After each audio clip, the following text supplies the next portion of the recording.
Тугандар, караңыздарчы, Москва шаарына ноокаттын алмасы уже экинчи жол келип тартып атабыз. Азыр ушул кызыл сорт көбүрөөк калды, караңыздар. Бул яшик болжол менен 8-9 килограммдын ортосу.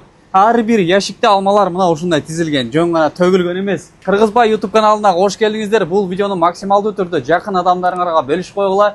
Биз баштадык. Караңыздарчы, ал бул көк алманы уже почти сатып бүтүрүшүптүр. Бул туугандар, бул чөйрөдө 4 жылдан бери жүрүшөт. Поэтому смело карай берсеңиздер болот. Өзүнүн иштерине тың келген жигиттер, мынакей алманын чоңдугун көрүп турасыңар, э? Bir яшиги 1100 рубль болду. Алманын баасы түштү. Үйүңүздөргө же болбосо подъездиңиздерге жеткирип берүү кызматы дагы бар. 2 яшик алсаңыздар, үйүңүздөргө жеткирип берет. Анан кааласаңыздар ушул жерге келсеңиздер дагы болот. Айырмасы жок, алып кете бересиздер. Пражская метросу, даректери, телефон номерлерин полный көрүп турасыңар. Өзгөчө баягы Москвада магазин иштеткен кыргыз байкелер, бизнесмен браттарга да видеону бөлүшүп койгула, алар да билишсин. Алар келип алам десе, аларга 1100 эмес, аларга баасы түшөт.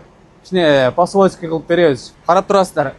Төрүнө чейин бар, караңгы көрүнбөй атат. Bir жашыгы буйруса 8-9 килограмм чыгат болжолдуу түрдө. Анан эгерде кимдир бирөө Кыргызбайдын YouTube каналынан көрдүк деп келип ала турган болсо, 10 яшиктен жогору алсаңар силерге 1050 рубльдан кылып бердим. Мына ушундай кылып сүйлөштүк бул жактар менен.